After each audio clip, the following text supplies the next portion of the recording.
Lorsqu'on est en présence de deux variables quantitatives qui sont à échelle de rapport ou à échelle d'intervalle, et puis qu'on veut regarder s'il y a un lien statistique entre les deux variables, on peut utiliser une corrélation linéaire. Donc là, dans ce cas-ci, on déterminerait s'il y a un lien linéaire entre les deux variables. Alors ici, là, j'ai une mise en situation, j'ai quelques variables, dans le fond, mes unités statistiques, ce sont des étudiants du Cégep ABC lors de la session d'hiver 2010, et là, j'ai plusieurs variables, mais j'en ai deux qui sont quantitatives et qui respectent là, les conditions que j'ai énumérées précédemment, c'est-à-dire pour les échelles de mesure. Alors, le nombre de cours et le nombre d'heures de travail rémunérées par semaine. Alors là, ici, je pourrais faire, dans le fond, un nuage de points pour regarder si oui ou non il y a un lien statistique entre les deux variables. Il faut toujours se demander, en fait, la première chose, c'est est-ce qu'il y a une variable ici là, qui influencerait l'autre, donc une variable qui serait indépendante et une variable qui serait dépendante, parce que tout dépendant, dans un nuage de points, il y en aura une qui sera mise sur l'axe des x et l'autre qui sera mise sur l'axe des y. Donc la variable indépendante sur l'axe des x et la variable dépendante sur l'axe des y. Alors ici, disons que le nombre de cours pourrait peut-être influencer le nombre d'heures de travail rémunéré, étant donné que plus on a de cours dans une session, généralement, moins on a de temps libre et donc moins de temps pour du travail rémunéré. Alors ici, ça serait ma variable indépendante et ici, ce serait ma variable dépendante. Donc, cette variable-ci devrait se retrouver en x et cette variable-ci en y. Donc, la variable nombre de cours en x, ça veut dire à l'horizontale. La variable nombre d'heures, qui est la variable dépendante, donc en y, ça veut dire à la verticale. Donc, je vais commencer par faire le nuage de points. Donc, je vais venir sélectionner ici là, les deux séries statistiques. Je vais commencer par en bas parce que je veux obtenir, dans le fond, là, mon nuage de points au haut de ma page pour pouvoir travailler. Voilà, ici, comme ça.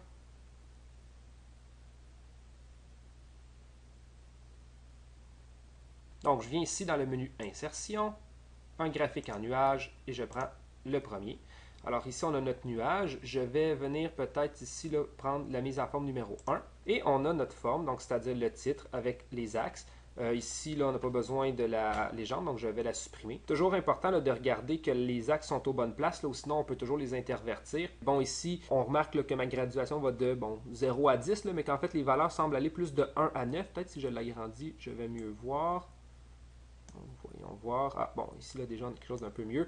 Alors, donc, de 1 à 9, et ça correspond au nombre de cours, donc c'est parfait. C'est exactement là que je voulais avoir cette variable-là. Et pour l'autre, donc, de 0 à 50, donc, qui semble être, dans le fond, là, les valeurs pour le nombre d'heures de travail rémunéré par semaine. Alors, mes axes sont aux bonnes places. Première chose, je vais commencer par le titre de mon graphique. On devrait commencer par nommer la variable qui est dépendante, mentionner les unités statistiques et puis finalement nommer la variable qui est indépendante. Donc, dans le fond, ce serait le nombre d'heures de travail rémunéré par semaine, c'est en moyenne, de mes étudiants, là, de mes 1490 étudiants du Cégep ABC, en fonction du nombre de cours. Alors, je vais venir ici, là, je l'avais écrit à quelque part, donc je vais juste le coller.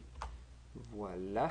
Ici, le nombre d'heures de travail rémunéré par semaine en moyenne, donc qui est ma variable dépendante, de mes unités statistiques, en fonction de la variable qui est indépendante. Donc, c'est toujours variable dépendante en fonction de la variable indépendante et puis mentionner les unités statistiques. Qu'est-ce qu'il nous reste à faire ici? Peut-être bien nommer les axes. Alors ici, on va mettre le nom de la variable. Alors ça, c'est le nombre de cours.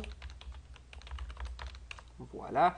Ici, ce serait le nombre d'heures de travail rémunéré par semaine. Alors, je peux peut-être venir copier ceci.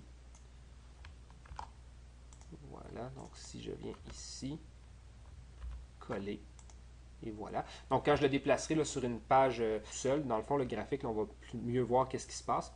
Et bon, ce qui reste peut-être dans la disposition, je pourrais peut-être venir enlever le quadrillage, là, donc c'est pas nécessaire d'avoir le quadrillage.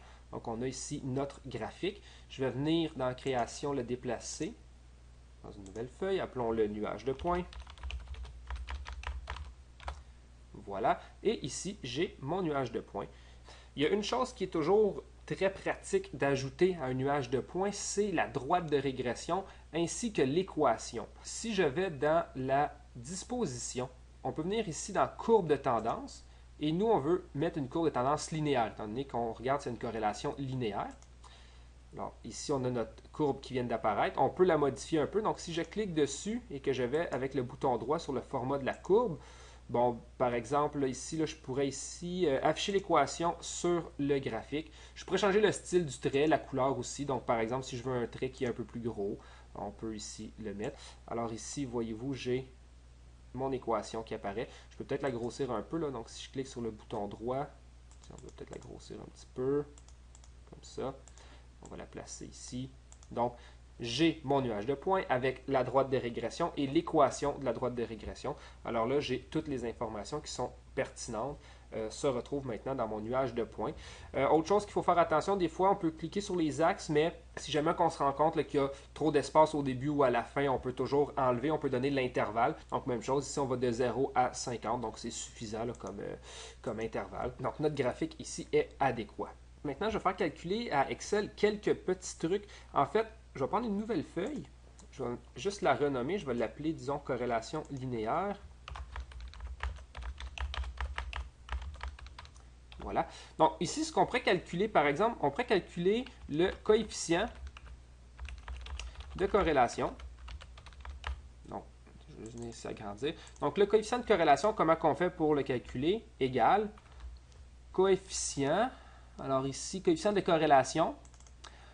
Matrice 1, matrice 2. Alors, la première matrice, c'est ma valeur qui est, en fait, plutôt ma variable qui est en X. Alors, c'est le nombre de cours.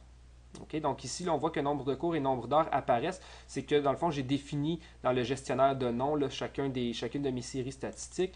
Donc, nombre de cours. Et ensuite, ma deuxième, c'est le nombre d'heures de travail rémunéré par semaine. Voilà. Et on obtient notre coefficient de corrélation. Je vais peut-être juste enlever quelques décimales. Ici, on en a suffisamment comme ça. Donc, moins 0,84, si on regarde avec le nuage de points, alors, bon, négatif, on le voit, là, c'est une droite qui est descendante, donc la pente est négative, c'est parfait. Alors, le coefficient de corrélation, c'est normal qu'il soit négatif. Et 0,84, donc on a quand même une corrélation qui est assez forte. Donc, autre chose maintenant que je voudrais pouvoir calculer, c'est ici là, les deux nombres, ou plutôt là, les deux coefficients qui sont ici. Alors, la pente de la droite de régression et puis son ordonnée à l'origine, parce que si je veux effectuer des calculs, je vais vouloir avoir les valeurs exactes. Alors, je vais revenir ici.